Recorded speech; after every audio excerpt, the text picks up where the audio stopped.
What's up guys, Ivan Carranza here, and today we're going to be checking out the Aguilar plugin suite.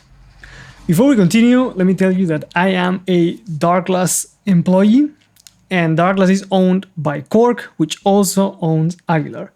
However, nobody's paying me to make this video, nobody asked me to make this video. I have downloaded a demo version of the plugin to test this because I like Aguilar amps. I own a Tonehammer 700.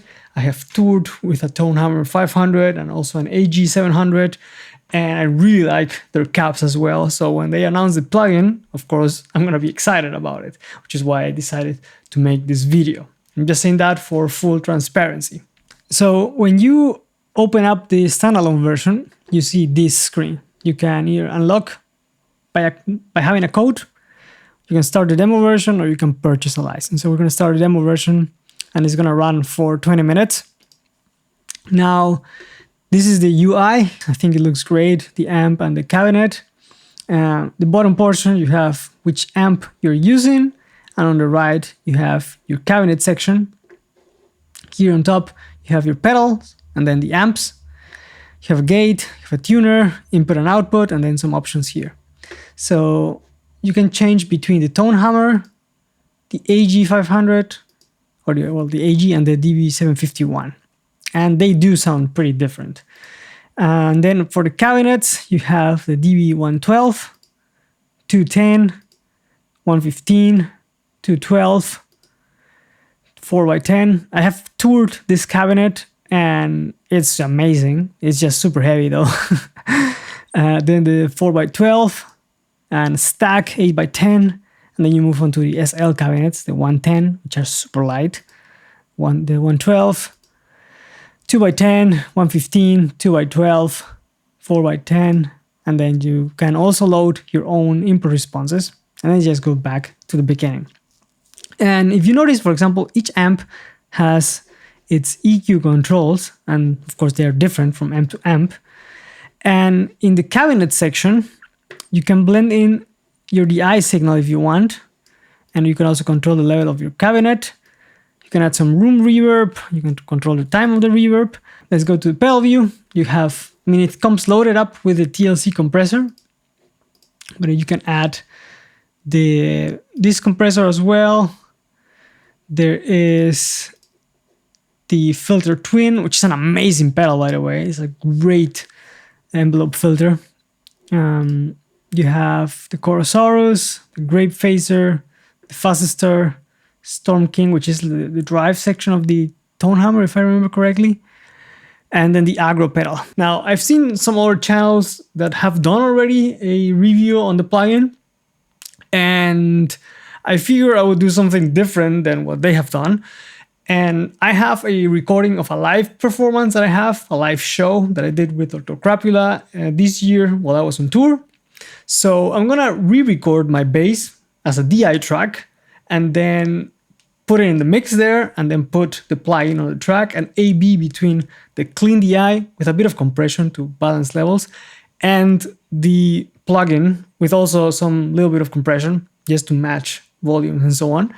But I think that would be interesting, and I will give you a real world application, let's say, of how the plugin reacts to a performance that's, in a mix, so to speak. And just to let you know, I have EQ'd the bass and set the levels of the bass a bit lower than I would normally do it, so that it sits a bit more in the mix, and it's not like, okay, here's the bass up front, because that is kind of like solo in the bass in a way, and I want you to hear and listen to the bass in the mix. So it's still a little bit louder than what actually a bass would be in a mix, but definitely a lot quieter than in a lot of my other videos. Just letting you know.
Now, one thing that's fairly obvious when you compare the DI track to the amp track is that the DI has a lot more mids.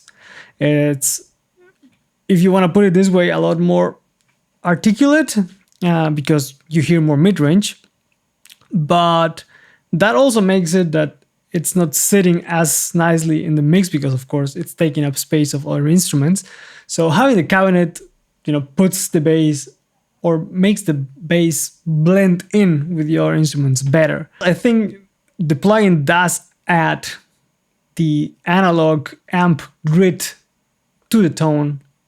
And I think it's pretty nice that you get the option to pick between all the cabinets that Aguilar has. So you can pick between the DB caps, which sound amazing. You have the SL caps, and then you have, of course, can pick the different amps, which do sound pretty different. So I'm curious to hear what you guys think. So please let me know down in the comments. Did you like the tones? Are you considering getting one of these plugins? Are you even interested in bass plugins whatsoever? Let me know in the comment section. And as always, thank you guys for watching.